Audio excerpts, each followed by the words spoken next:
Les éléments composant le brut. Je vais tout d'abord vous laisser réfléchir aux éléments qui composent le brut. Quels sont-ils? Lesquels connaissez-vous? Lesquels pouvez-vous me citer? Parmi les éléments qui composent le brut, le plus important, celui qui est quasi indispensable, c'est le salaire de base. Qu'est-ce que c'est le salaire de base? Le salaire de base, c'est le salaire sur lequel un salarié est rémunéré. Il va se calculer par rapport à un nombre d'heures contractuelles. Ce nombre d'heures contractuelles, c'est quoi? C'est 151h67.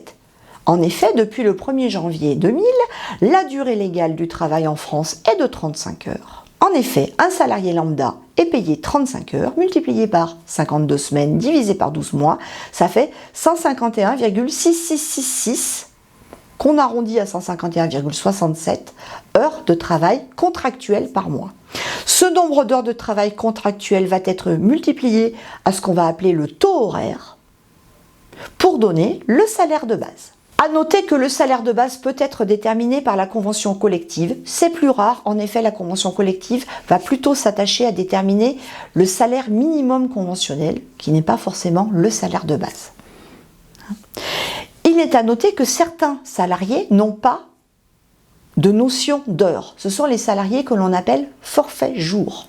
Ils n'ont pas de notion d'heure, donc vous ne verrez pas sur leur salaire la moindre mention horaire.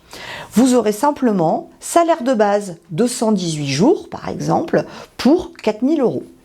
Leur salaire de base, il va être uniquement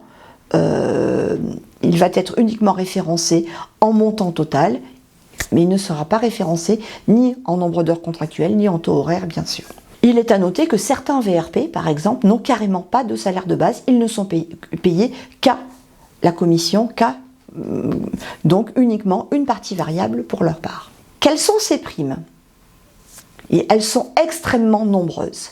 Alors, il est à noter que le droit du travail ne prévoit pas de primes. Il prévoit simplement un salaire minimum, c'est-à-dire le SMIC. Et contrairement à ce qu'on pourrait penser, il n'y a aucune obligation légale à payer tel salarié parce qu'il a tel diplôme à tel montant. On ne trouvera cette information et cette obligation que dans les conventions collectives. Et encore, on verra que la convention collective, elle prévoit des salaires minimums conventionnels par rapport au poste et non pas par rapport au diplôme.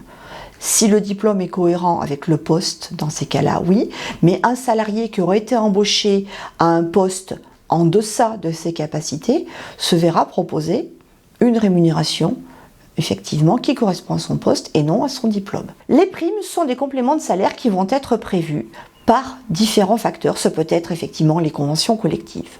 Ce peut être également des accords d'entreprise ou encore tout simplement le contrat de travail. Elles sont extrêmement nombreuses. On va trouver différentes primes qui vont correspondre à différentes conditions de travail.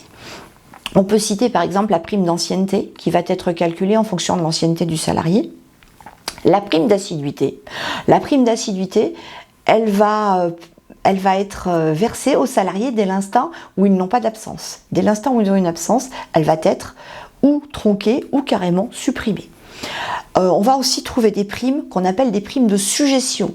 Les primes de suggestion, ce sont les primes qui vont permettre de contrebalancer une situation de travail pénible. Ça peut être une prime de froid, une prime de chaleur, une prime de pénibilité, une prime de risque. Ce sont ce qu'on appelle des primes de suggestion. On peut aussi trouver des gratifications, comme le 13e mois. Tout salarié dans l'entreprise a droit à un 13e mois dès l'instant où il correspond à certaines conditions. On peut trouver également des primes, alors ça va être essentiellement pour les commerciaux, des primes d'objectifs, des primes de produits, des primes de rendement. Ces primes, on va les appeler les gratifications. Il est à noter que pour les commerciaux et notamment pour les VRP, elles vont constituer l'essentiel, voire la totalité du salaire. Alors, ce qu'on appelle les avantages en nature, ce sont des prestations fournies en nature à un employeur envers ses salariés. Ça va être par exemple une voiture de fonction, un ordinateur, un téléphone portable. Ce qui va être effectivement soumis à cotisation, ce n'est pas le bien en lui-même, mais l'usage personnel que le salarié va en faire. Et cet usage personnel va être soumis à cotisation. Donc les avantages en nature vont être mis en plus dans le brut et déduit ensuite dans le net. Nous verrons tout cela en détail dans le prochain cours. On va également trouver dans le brut tous les éléments qui vont concerner le temps de travail. En premier lieu, les heures supplémentaires. Toute heure supplémentaire effectuée au-delà des 35 heures doit être majorée. Donc on va trouver effectivement le paiement de ces heures supplémentaires et les majorations. Majoration de 25% pour les 8 premières et de 50% pour les suivantes. Nous verrons tout cela bien plus en détail lors d'un prochain cours. Les derniers éléments que nous allons trouver sur le brut, ce sont effectivement tout ce qui se rapporte aux différentes absences.